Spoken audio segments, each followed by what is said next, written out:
Here we are. are. There we go. Done. At last, we've made it. Yeah. Thanks for your patience, everybody. Jillian, I'm going to turn it over to you. Say hi to the people that are joining us. I'll come back in a second, okay? Okay, deal. I'm just going to keep saying hi. And folks, as you're coming in, we're going to get started in literally a minute, but just feel free to put in the chat where in the world you are, because already we've got 2 states represented here. I love seeing where people are rolling in from. I'll put it in the chat too. Okay. Well, we'll get officially started. Sound good, Chris? Sounds like a perfect plan. Yeah, kick us off. Okay. So the reason we're here is I was having a conversation with Chris where I was kind of just complaining about New Year's goals. And I was just like, I feel like they never stick for me. It always feels like I'm being mean to myself. And I feel like a thing that traditional New Year's goals lack is a sense of adaptability, where it's like, okay, we're in January and I'm predicting months and months out into the future what my year is going to look like and what I should do and how I'm going to accomplish it. And if you're someone like me, if you're self-employed, that's like a really bad way to approach goals. Because even just this, for example, Chris and I changed 3 times what this was going to look like in the 2 weeks where we were talking about it. Like, we weren't married to one idea. We had to be flexible and we had to be kind to ourselves. And how awful would it be if we came into this like, man, we told ourselves that we would be doing this way and we changed our mind. And now I feel guilty. I feel shame. I feel like I'm a bad entrepreneur. I feel lazy. And if I had approached this way, we wouldn't even be here. We wouldn't be talking to you guys right now. And so we just wanted to get folks together because we're all on this kind of mindset right now of what we want to create in 2023, what we want to make, and talk about the headspace that we make those decisions from. Because really, we think that's the most important thing of making something new is what is the headspace, what is the heart space that you are making those choices from. And I know, Chris, you've got a ton of stories about ways that you've seen this unfold in your own life and in your clients' lives. And I'm curious kind of what pops to mind for you on that topic.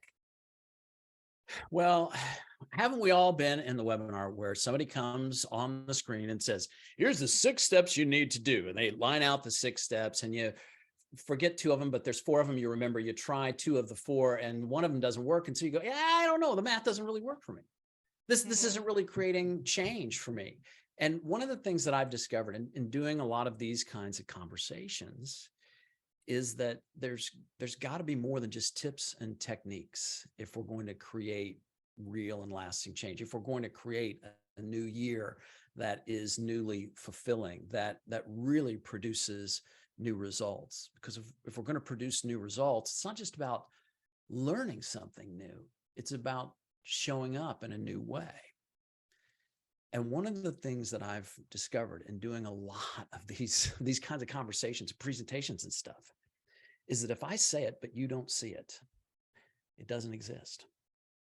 Mm-hmm. And so in the course of this conversation, what I'd like to do for those of you that are with us today is to share a conversation.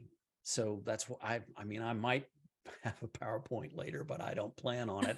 I want to share with you some ideas. Well, it just, I can show you a bunch of fancy, dazzling PowerPoint slides, but at the end of the day, what I'm here for is for you and to help you to create the life you deserve. And so as Jillian and I share our stories today, and as you hear things, and as you look in the direction of change and change that is progress, change that is positive for yourself, change that is transformation, where you don't go back to the way you did it before. As we look in that direction, I want you to ask yourself a 3-word question, after the stories that we share and the ideas and insights that we want to offer you. And in order to share this 3-word question with you, I'm going to use a green screen right now, and I hope that's okay with everybody. But here is that 3-word question. Yes, dun, dun, dun. God, the tech. The technology. We are in the future. We're going a little analog here. The question question, the 3-word question is that true? Because today I want to speak of things that are true, truth with a capital T, not just truth that's a matter of opinion or faith or belief, but true, like the law of gravity, right? Because like check out this pen. I mean, we all know what's going to happen if I drop this pen because the law of gravity, right? It doesn't matter what my personality type is. It doesn't matter where I went to college. It doesn't matter what my relationship status is. You know what I'm saying? Because gravity works. You don't have to believe in it. It works. And if we can today speak of principles that work like the law of gravity, that might give you a valuable insight into the way to create change, because then creating change and transformation wouldn't be a function of your personality or a function of your education or how fast you can Google something. No, it wouldn't be any of those things, would it? It would be an opportunity to see things in a new way. So as we go on this journey today, there are 3 ways to listen to what Jillian and I have to say. 3 ways. The first way to listen is to listen to affirm. Like when you hear me say something, you might say, oh yeah, that reminds me of Stephen Covey. I remember Stephen Covey said that in 7 Habits. Yes, I remember. I affirm what I already know. It's sort of like patting yourself on the back and confirming your past and your history. But when we are confirming our past, we're not creating the future. You follow me? We're not discovering what's ahead. So that's one way to listen, is listen to affirm. The other way to listen, the second way, is to listen to defend, which is the way that lawyers listen. I don't know if we have any lawyers on the call with us today, but I want to apologize in advance for what I'm about to say. But lawyers listen. Lawyers. We love lawyers. We love lawyers, but our legal system is adversarial. Ask any lawyer and they will tell you that. So lawyers listen to defend. They are waiting to talk. They are listening so that they can counterpunch and take an angle. And some of the things that I say today, and maybe some of the things that Jillian says, will make you want to question some of your beliefs. And that's a good thing. But if we're listening to defend, you can see kind of physically what I'm showing here. You close yourself off. You close yourself off from the third way to listen, which is to listen to discover. And if you are going to create something new for yourself, by definition, that is a journey of discovery. What is it that you want to discover today? There's an old saying, it says, speak of the devil and he shall appear.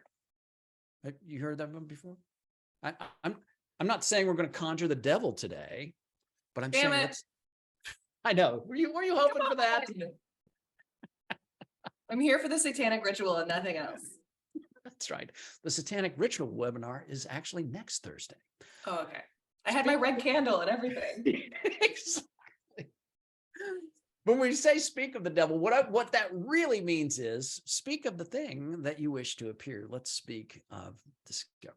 So in the spirit of that discovery, imagine if you will, that in between us right now, there is a spinning fan.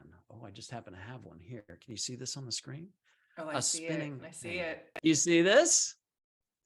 So there's a spinning fan in between us. And I have in front of me some cards with some amazing information, a bunch of cards that I have here. And I want to get these cards to you, to each of you. And I want to get it through the spinning fan. So let me ask you, what would be your recommendation? And please type it in the Q&A because we want to hear from you. Type it in the Q&A. What would be the best way to get these cards through the spinning fan? Would you do it all at once? Would you do it one at a time? What would be the best way to get these cards through that spinning fan? Let's check the Q&A and see what comes through. I'm so impressed with this, the videos you got. Okay. What do you got? We got Turn Off the Fan from Celeste. I know Celeste, and I know how smart she is, and she just proved it again. So thank you for that, Celeste. Yeah, you would turn off the fan. You would turn off the fan. Go around the fan, turn off the fan. Go around the fan. Who else said turn off the fan? James said turn off the fan. I like your style, James. I like it. Classy. Classy guy. So let's turn off the fan today. And as we look in the direction of creating something new, I'm just going to say that's not about a 6-step process or a 12-step process or 19 steps or the 3 steps that work for the guy in New Orleans. It's not about that. It's about creating the life that you deserve, which means on your own terms, which means finding some personal freedom, some freedom to try things in a new way, to look at things in a fresh way. And there's something that I've discovered when it comes to looking at things in a new way. And if you'll forgive me in advance, I'm going to change the camera here. Yep, I know it. Oh, 2 cameras. Don't let this fool you. Don't let this unsettle you. But I wanted to actually, I'm going a little old school here. I'm going a little analog. I wanted to actually draw something to make a point and see if you see this. First, I'm going to start off with I'm going to draw a picture of myself, Jillian. He's an artist. Well, it is. Yes, it's an old picture. I was thinner at this time. But so allow the, if you will allow me to say, this is me. And one of the things that I've discovered is what makes life difficult. I mean, in a webinar where we want to talk about creating new things, what is it that keeps us from creating new things? What is it that keeps us from trying something new, from stepping into new possibilities? You know, I have a friend of mine, he said to me, you can do almost anything if you don't talk yourself out of it first. And that really stood out for me, because in that comment, I saw that it wasn't about following some 6-step process or some paint by numbers guide. It was about getting out of your own way. And you say, well, what is it, Chris? What do you mean? And the answer, it is anything that you want to create when you step out of your own way. Let me show you what I mean. One of the things I discovered was from time to time, I would have stuff on my mind. And I would get more things on my mind and more stuff on my mind. These are like thoughts, I guess. I don't know. But have you ever been there where you have a lot on your mind, right? You know what I'm talking about. And the thing that I would discover is that as I had more and more on my mind, what this made me was moron. Have you ever been there? Yeah. As we think about more things, our head gets cloudy. We've all said it, been lost in thought. You with me? But here's the thing that I discovered when I have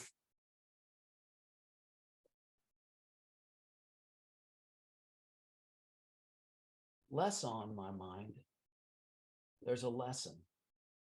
And the lesson is that if you want to create something new and if you want to show up differently, the less you have on your mind, the better. And I learned about this personally from a friend of mine, this guy named Murray Wilcox. Whoa, hold on a second. My desk is leaving me. Oh my God, I feel like I'm a little short here. Is it a standing desk? It is. It's a sit stand. And I hit the button. I accidentally hit the button. Oh my God, that is so funny. Folks, did I say we were going to be unscripted today? I'm living it. Okay. Back to normal size.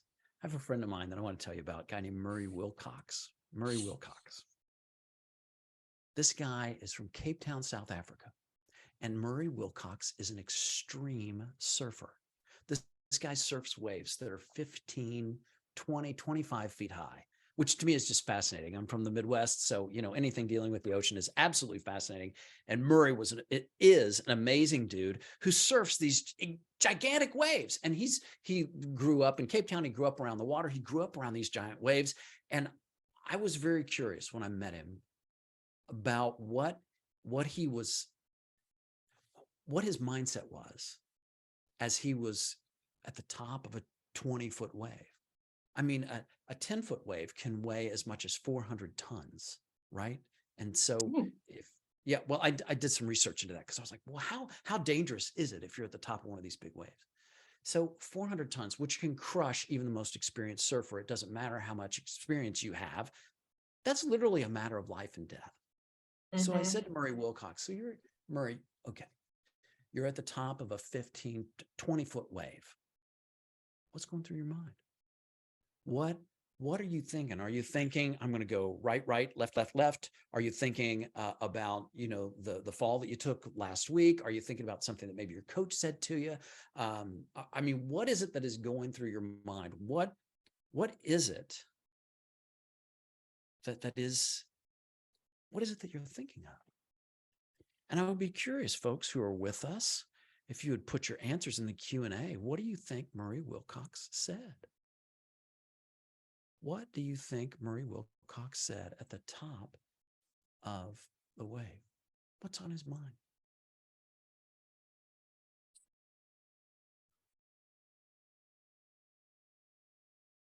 Nothing. My answer is, oh, fuck. That's what would be on my mind. Like, Jesus Christ, this is it. I'm meeting my maker today. But Charlie and Madeline are smarter than me. I think so. Charlie, you've got it. Yeah, it's nothing. It's nothing.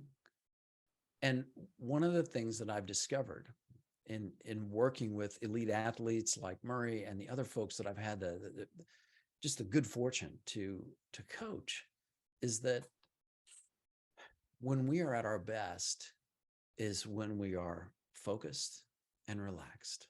That's right. Relaxation and focus is the key. And I don't mean relax like in a puddle or, eating chips and watching Netflix, but I mean actively relaxed. And what makes people like Murray Wilcox so amazing is that in these situations that would make Jillian and I faint on the top of a wave. Right.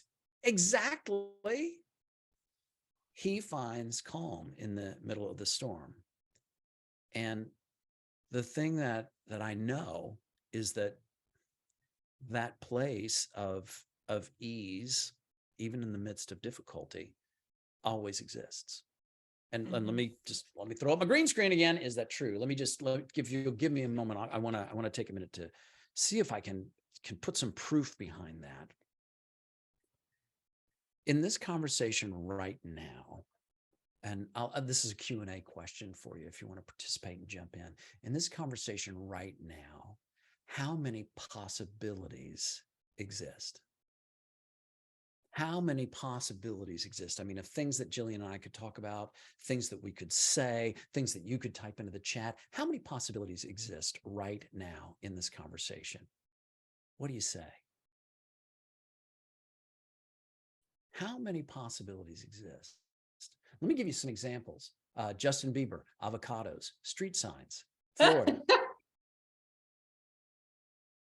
I thought you were literally about to start a story about Justin Bieber and avocados. And I was like, oh, sick. I'm so ready for this story. My point is the possibilities are limitless. We could talk about Justin Bieber or avocados, or we could talk about anything. And it's easy for us to see as we're here and we're relaxed and we're chilling out, we're sharing stories, that possibilities exist. And those possibilities are endless. Those possibilities are limitless. But when life gets difficult, what happens? Instead of seeing a world of possibilities, a universe of possibilities, what do we see? The world gets smaller, the universe gets smaller, and those possibilities tend to shrink. And what it looks like is that there's only one way to win. Have you ever been there? Where you look at your life and you say there's only one way forward. But that's a place where I would have to say, is that true? Yeah. Because if possibilities always exist, what that means is that we just don't see them. We just don't see what those possibilities are. And for me, I mean, just personally in my career, and what I've been on about for the last few years, I've done a lot of writing. And I know Jillian, you wrote a wonderful book called Unlonely Planet, which, by the way, if you haven't read it, check it out. It's brilliant. I know you're giving me the pshaw, but it's very, very well written, and it's very heartfelt, and it's a book about how to create relationships, and not just relationships, but communities. And Jillian's word is congregations. of like-minded people that support you, which is kind of what we're here to do today. And so for me, I was doing a lot of writing, and I still do a lot of writing. I'm sitting here talking about how I'm a writer, and I just said do. Anyway, my point is, I knew that I didn't want to go it alone with the writing that was in front of me. I knew that I had challenges in terms of the things that I wanted to create. And so I started working with the coach, and my coach made an incredible difference for me in terms of the work that I was able to create. I was a ghostwriter since the pandemic began. I've been a ghostwriter on 5 full-length books. And one of them was a Wall Street Journal bestseller. And ghostwriter means I wrote on someone else's behalf. So my name's not on the title, but I wrote 5 full-length books. Plus, I wrote a book of my own called Easier, which you see back there on the shelf behind me. But my point is that I don't know if I could have done that all on my own without the support of a coach. The good news is I'll never know. And I didn't have to know, because I reached out for support and found that what made things easier for me on my journey was knowing that I didn't have to go it alone. And one of the biggest lies in the world of business and in life is this idea that if it's got to be, it's up to me. Have you ever had that said to you, or do you ever say that? If it's got to be, it's up to me, right? It's sort of a message of grit and discipline and will and all those kinds of things that are useful until they're not sustainable. If it's got to be, it's up to me. That's not true. The truth of the matter is that nothing of any value happens without the involvement of other people. The truth of the matter is that when you're going it alone, the going is difficult. And when you have support and you have people who are in your corner, and when you have people who are there seeing you and supporting you and listening to you to discover how you can show up differently, that is the most powerful kind of conversation that there is. And the reason that the coaching conversation is so powerful, and you know the reason, 2 heads are better than 1, of course, but also there's incredible value in being heard and listened to and understood and observed. And, Jillian, you and we both worked with a phenomenal coach by the name of Barb Patterson. And I wonder what shows up for you in terms of the impact that the coaching conversation has had on you. What can you say about that? Oh my God, so much. I'm obsessed with Barb. I have 2 ladies in my life who support me a ton. One is my therapist, Deborah, and the other is my coach, Barbara. The names sound exactly the same, and it's very confusing to everyone in my life.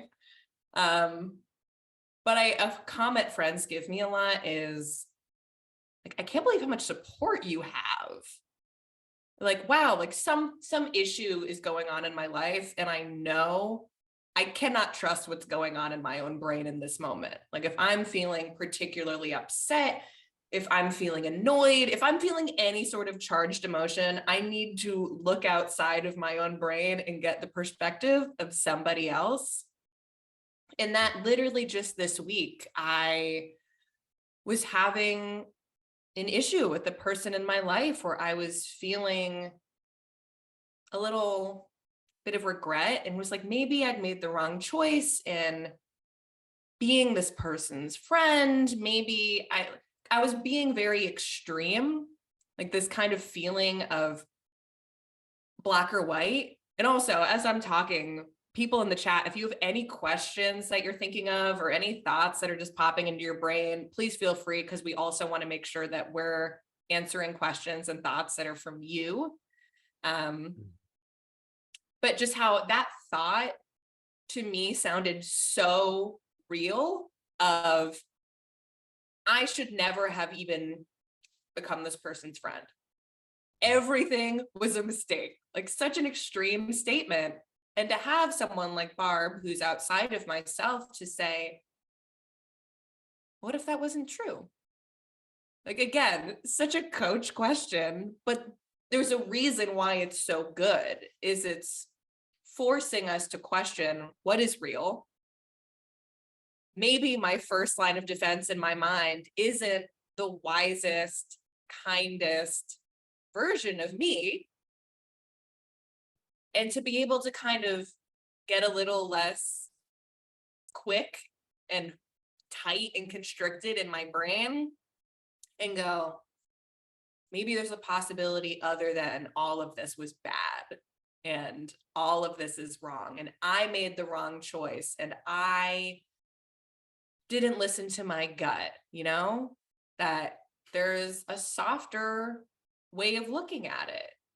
And I feel like when it comes to creating changes in our lives and living our life in a way that is different and better and more loving, we often need help to be a little more open, be a little more expansive. And even both Chris and I have experienced like a mastermind program, like a group coaching situation. And for me, that has been such a game changer because I think I've been very conditioned to look at business, like you said, from this is just me. It's me on my own doing this thing. And from a place of scarcity of there's not enough. I've got to really hustle. I've got to compete with other people, like me versus the world. And so to sit with a group of people who are in a headspace of like, there is enough.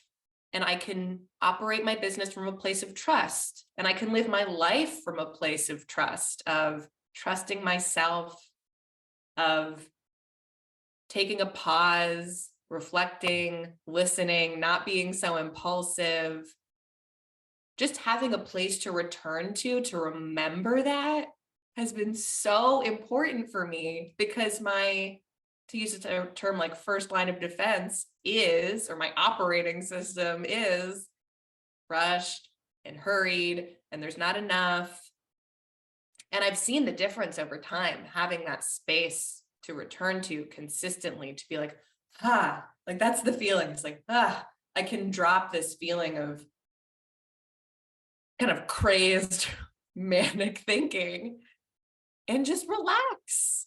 And that, like you were saying, that relaxed state is where really good ideas, really wise ideas come from.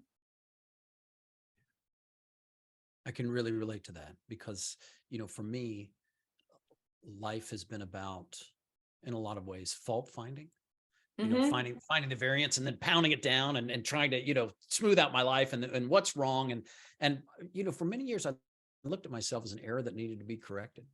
And that's changed for me. Some days are better than others, full disclosure. But for me, one of the things, and I want to share just a few things that come to mind around what you were saying, Jillian, because I've really experienced that myself. When instead of finding fault in others, instead of finding what's wrong, what happens when we remind instead of find? In other words, what happens when we remind ourselves of a fact? And that fact is, even though I don't know you on this webinar, I'm going to say a fact that is true for everybody who is listening to the sound of my voice right now. And that fact is that we as human beings all have the ability to figure things out. To varying levels, of course, depending on our skills and our talents and our education and what the actual situation might be. But my point is that we have the ability to access genius. And that may sound like a bold claim, but give me a minute and let me just explain what I mean. Have you ever experienced that moment of genius? Even if it's just like, the traffic's supposed to take 45 minutes and you made it in 35, it was just a moment of genius. I took another route. It just showed up and I rerouted. Have you ever been there? Have you ever seen, they say out of the mouths of babes, have you ever seen a kid pop off, some 7-year-old pop off with some wisdom and you're like, what the heck? They just know. Where does that come from? And what I'm suggesting, what I'm pointing at, is that there is a genius that is waiting inside of us. And that's not to say that you are a genius or I am a genius. That's not what I'm saying. But I'm saying that we all have moments of genius. You all know what I'm talking about. And so a couple things that show up for me around accessing genius. When we go quickly to, oh, I know what the situation is. I know what this is. I know, I mean, like what you were saying, Jillian, right? I know what this is, and this is the way that I've dealt with in the past, and this isn't going to go well because because who I was yesterday is absolutely who I am today. Is that true?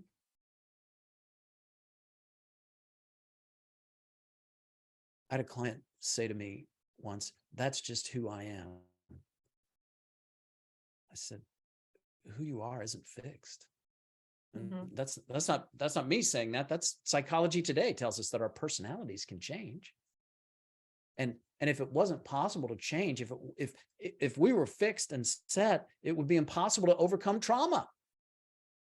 It would be impossible to move on beyond the past, beyond the feelings of loss and grief and the things that we've all experienced, I suspect, each in our own way, of times when life didn't go the way that we wanted it to, when life was difficult.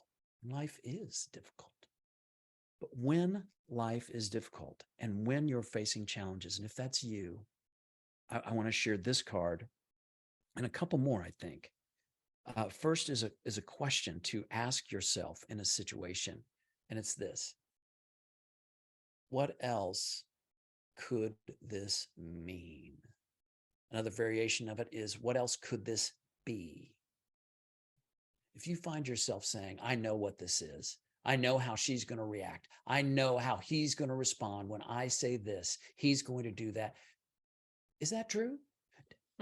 How did you gain the ability to predict the future? Oh my God, can I give an example of this? Yes, please. Okay, I've already shared this with you, Chris, but I want to share this with everyone. I had a conversation with a coaching client this week, and they said to me, my partner says that I'm too mean to myself, but I really don't think I am. And I was like, oh, well, I'm just curious. How do you talk to yourself? Like, what is it that you're saying that causes your partner to say that? And they go, well, like normal stuff, like I'm stupid and I hate myself. I'm sorry, it's so awful. But I was like, oh, like, why do you think that's helpful? And honestly, it was so honest. And I think they voiced a lot of stuff that we all tell ourselves, and maybe not that consciously, but they said, well, if I don't talk to myself like that, how am I going to get anything done? And I think it can be easier to hear the fault in that when somebody else says it, of like you think the best way for you to move through life is to manage yourself by saying, I hate myself, I'm stupid. And if I don't remind myself of that, I'm going to become lazy, I'm going to become complacent. Like really what they're saying is, I can't trust myself. And I need to be on my own back all the time from an unkind place in order to be who I want to be. And that's just not a headspace that's sustainable. Or if you do it for forever, there's going to be a lot of pushback in your life on that. Like, Chris, what do you think about that? First thing I want to say is I've been there. Totally. I can certainly relate. I can certainly relate to that feeling of not being enough. But when I live my life chasing a feeling, I end up in frustration. And this webinar isn't about frustration. It's about transformation. And when you find yourself in a place where circumstances look difficult and you look incapable and broken and disabled, some questions that you can ask yourself that can be very useful.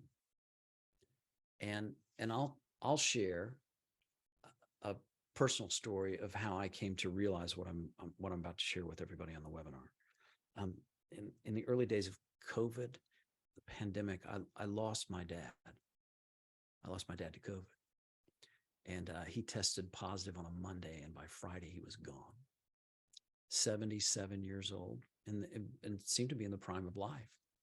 And he wasn't just my father; he was my friend. We were very close. And as you can imagine, I have, present tense, a lot of grief. It never really goes away. But after I lost my dad, and this is, it was the days before vaccines, and I mean, people weren't even sure, does a mask make sense? I mean, it was in the early days of COVID. I would find myself just crying. I would weep. I'd be at a traffic light and I'd just hold on the steering wheel, and I would lose it. And I would say to myself, get it together. You need to cope with the situation. You need to pull it together. And I was in kind of a dark place, a place of grief. Maybe you've been there. Maybe you know what I'm talking about. Maybe you've had something taken from you. I mean, we're here talking about the life that you deserve. I didn't feel like I deserved to have my dad taken from my life. I didn't feel like he deserved to be gone too soon. And wrapped around these thoughts, a new thought showed up for me. One thought was, instead of focusing on how am I going to cope with this? How am I going to get through this? I said to myself, what can I get from this?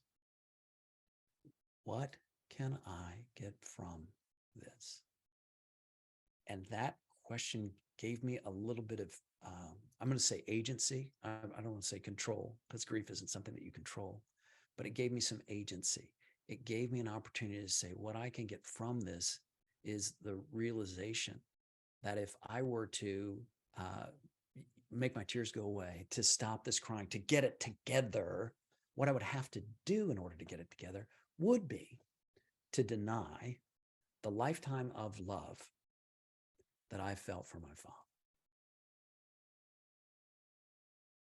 No way. No way. I realized that grief is love persevering. I realized that this sense of loss was because I had loved, because I still love my father. I treasure his memory. I carry it with me wherever I go. He's with me here now. But the reason I'm sharing this story is to say, if you're in a tough spot, you want to create something new for yourself, looking into the difficulty, what can you get from this? Another question you can ask yourself that can be really useful to help you to create new things and to see new possibilities. What's good about this? There's some gurus out there that are like, what you need is gratitude. And I'm like, I am not going to be grateful that my father is dead. I can't go there. Can't find gratitude. But what's good about this? I don't know. Friends on the webinar, you tell me. If this story touches you in some way, or if my experience can somehow create meaning for you, then perhaps that's what's good about this. And what else is good about this is that this experience, this incredible difficulty that I had to face, taught me something about resilience, taught me something about how we can bounce back. And this isn't a superhero story. Don't let these two cameras fool you. I'm not from another planet.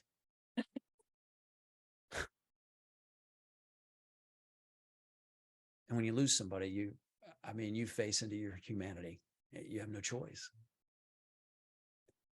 And this is probably going to sound strange, but isn't that a wonderful thing? Isn't it fabulous to feel all the feels? That's something that our coach, Jillian, that's something that Barb said to me as I was talking to her about, man, life is this and things aren't going the way that I want them to. And, griping a little bit about my business and what was happening. And she said, Chris, isn't it wonderful to feel so alive? And I was like, Barb, I want to punch you. Why are you saying this to me? But then as I stopped and I said to myself, what else could this mean? It could mean that the reason I feel so deeply is that I love so deeply, that I love my life, that I love what it is that I'm on about. And from that place of true passion, which isn't just saying, I'm really passionate about things, but that passion that is coming through me when I get out of the way, that creativity that is coming through me when I get out of the way. That is that place of aliveness. And my coach said to me, what is it that makes you feel most alive? And when you get stuck creating a new project, when you get stuck working with Trevor in accounting or whoever it is that's challenging to you, or with your new girlfriend or your old boyfriend or whatever it is that you're up against, what else could this mean? What else could this be? What's good about this? Those questions open up the door to possibility. And I just wonder if anything I'm saying resonates with you. Are you interested in creating those possibilities for yourself? Are you interested in stepping beyond the triggers, beyond the challenges? Because that place exists. And by the way, maybe I should back that up. You have to ask yourself, does that place exist? Is it possible to find a way around yourself? Is it possible to find a way to stop the fan? In my experience, the answer is yes. And not a superhero story. The answer is yes, because it is a skill that we all possess. It is that genius that is waiting to be discovered, uncovered, revealed, that life that wants to come through us. And I've done a lot of these webinars, and I'll probably be doing a lot more where I come in and talk about, the 6 things that you need to learn, and the 7 steps, and the, 9 objectives, and all that kind of thing, the pillars, those kinds of skills-based trainings are useful. But what if you already know how to do your job? What if you already have knowledge? What if you have information? There's a quote that I love, and it's from an Israeli social scientist. His name is Harari, and he wrote a book called Homo Deus. And he says in that book, and I'm going to bastardize this quote because I don't have it memorized, but basically what he says is that in the old days, knowledge was power. Today, power means knowing what to ignore. The lesson that I have come to realize over the course of my journey, doing a lot of trainings and instructional things for a lot of people and helping a lot of people on the way, the thing that I've discovered is that when we go upstream from the tactics, tips, and strategies, when we talk about our humanity, we have an opportunity to see things in a new way. And let me see, speaking of seeing things in a new way, let me shift, Jillian, I want to shift back to my other camera and see if I can show this to you real quick. This is what I think can really help people in creating something new in the new year. In my life and in my work, life looked like this. It was a series of milestones and steps and towards a goal. Right? Have you been there? Right? This is like how goal setting works. I mean, you have your milestones and you have your objectives and you have your goal and stuff. And I've done a lot of work in this space. And I mean, for those of you that are looking at it, you're like, Chris, that's not always a straight line. I know, I'm with you. But for simplicity's sake, what we see when it comes time to create something new revenues, new relationships, a new business, a new job, or leaving the old one, job, relationship, whatever the case may be. It's a series of steps along a timeline towards a goal. But here's the thing that I've discovered. There's also this line here. And this line is sort of the line that shows you the game. This is the player in the game. This is the goal line. This is the, if you'll allow me to say it, the soul line. You with the place where our humanity shows up. And here's the thing that I've discovered, that if you're going to be coached, to create new goals for yourself, you have to focus on the player inside the game to create the kind of results that you want. New growth, new opportunities. That soul line is vital. The ability to look at our humanity is not woo-woo. It is not soft. It is not anything other than as practical and as pragmatic as your thumbs. They allow you to open doors and text people. That's what I'm saying. Inside a coaching environment that allows you to focus on your goals and consider your soul, you see a whole approach. This is how to move the chess pieces on the chessboard. This is the chess player. Together, they combine to create those new results. This is what I've seen for myself through the coaching that I've received. This is what I've seen for my clients. This is the approach that has taken performance to a new level for me personally, but also for the people that I've worked with. And in working with thousands of people over the last decade or so, I mean, we all define success on our own terms. We all, what this line looks like for you is different than what it might look like for me, for the next person, which is why coaching needs to take an approach that is not cookie cutter, an approach that's not, well, this is what worked for somebody else. Coaching needs to look at what's going to work for you. What are the actions that you need to take? And what is the access to your humanity that's missing, that hasn't allowed you to get to the top of that wave? That, I think, has been probably the greatest realization in the last few years. For me, someone who has had a lot of tactics and strategies and things like that. But, you know, in the coaching conversation, you share your tactics and strategies, but when you work with really, really bright people, I mean, how do you stay 2 steps ahead, especially if you can only coach to your own level of experience? I was in a coaching program, and I was going through this program to learn how to be a better coach. And I sat very, very early on. The facilitator, he's a friend of mine, great coach by the name of Michael Neal. Very early in the program, he broke us into groups of 2, and he said, okay, you're going to take 20 minutes. You're going to coach the person in front of you. No instruction, no guidance, no training whatsoever. I'm like, wow, this is a great coaching program. There's no coaching in it. How am I supposed to do this? I have no idea. And sitting in front of me, and I'll never forget, this beautiful woman, this beautiful soul, she was born in India, moved to Panama, now lived in the United States. And I'm listening as the conversation begins, just kind of seeing and we're sitting like opposite each other in chairs. And I'm sitting there, and she shares with me, I was born in India. I grew up in Panama. Now I live in the United States, and I don't feel like I'm a part of any of these countries. And I'm sitting there, I'm going, okay, you're from India. I'm from Indiana. What can I possibly see or share or offer that can help you to process something that, quite frankly, I've never faced? I was born in the United States. I grew up here, and I thought about it for a second. And I thought, you know, have I ever felt like I haven't been a part of something?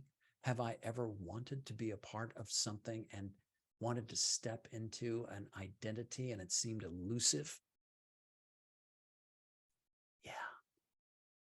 Yeah.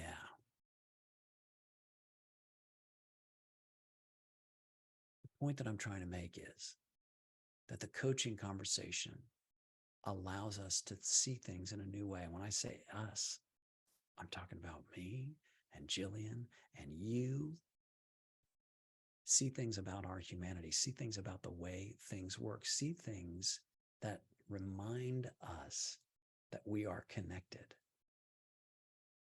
There's a quote from George Eliot that I love, and it says very simply, what do we live for if not to make life less difficult for one another? Yeah. And I step into that in every possible way that I can to help people to access an easier way, a way to see connection. And from that very early coaching call, where the coaching conversation, excuse me, it wasn't a coaching call, but it was a conversation face to face. Not only did the person in front of me see things in a new way, but I saw things in a new way. It was a journey of co-creation, of co-connection, of shared experience. And that's one of the things that I think drew me to Jillian and to the power inside of her work and her platform, is that ability to create connection and to create a space for new experiences and new discoveries and new possibilities. So if that resonates with you, and if you're curious to learn more, to go further into creating the life you deserve, to having a conversation about how to get out of your own way and going further into some of the ideas and themes that we've talked about today, I want to invite you to join us. Jillian and I, we're offering an online course.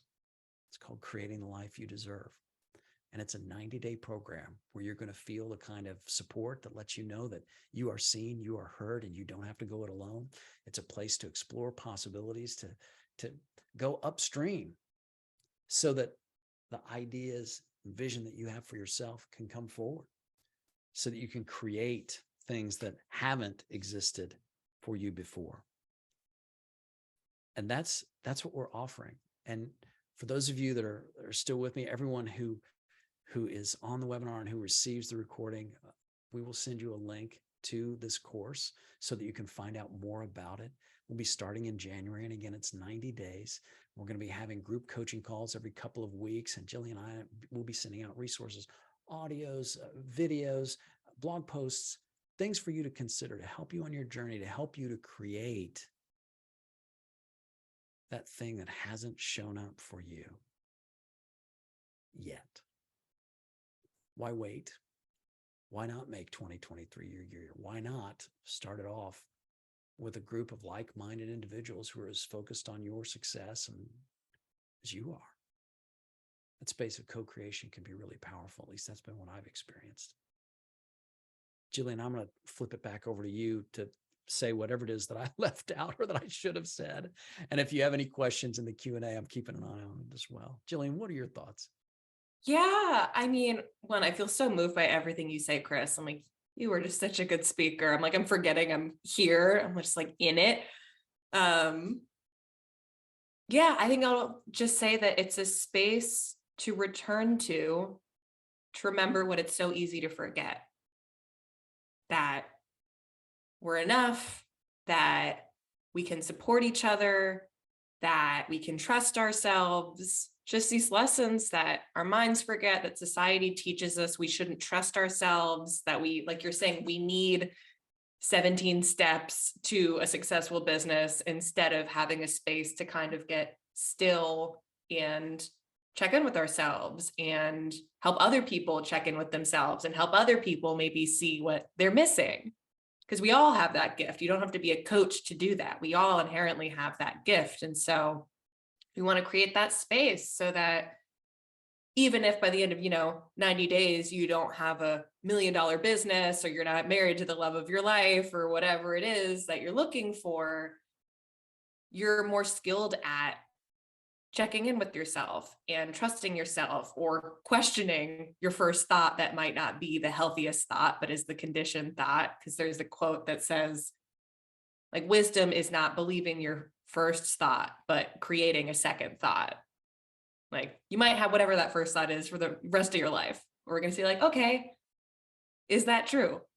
What else could be true? And this will be that space. And it's something I've experienced in my own life, having that space to be with kind people who care about me and who I care about, and to just kind of go into the rest of my week with this feeling of like, oh, right, there is a different way to look at the world. And it's just like really refreshing. And it's, I think just the start of the year is a really great place to go into that and create that headspace for the rest of the year. Yeah, because when that state of mind shows up, the 17-step process or 6 steps or whatever it is that you need to do shows up as well. from that place of exploring those possibilities. That's been my experience, and it sounds like that's yours too. And that is definitely the experience that we are going to create. So join us. If what we've said today resonates with you, join us on a journey. The link will be coming out as a follow-up to all who have attended and watched the recording. You'll have the ability to access information about the program. And let's get started. I mean, the thing that just keeps showing up for me is why wait? Why wait to feel the kind of support and compassion and focus that Jillian is talking about? Why wait? It's time for that second thought, that new way of looking at things, which isn't second guessing yourself, but it's exploring new possibilities. Because if it looks like you've tried everything, I would just add, accept what works. Sometimes finding what works is easier when you don't have to go it alone. I see that we've come to the top of the hour, and so that concludes our prepared remarks for today. But on behalf of everyone who has joined us today, and especially my partner in crime, Jillian Richardson, the one and only, thank you so much for being with us today. And please check out the course. And if you feel moved to invest in yourself and explore the possibilities, don't wait. Thanks so much, everybody, for joining us. Have a great day. Thank you. Bye.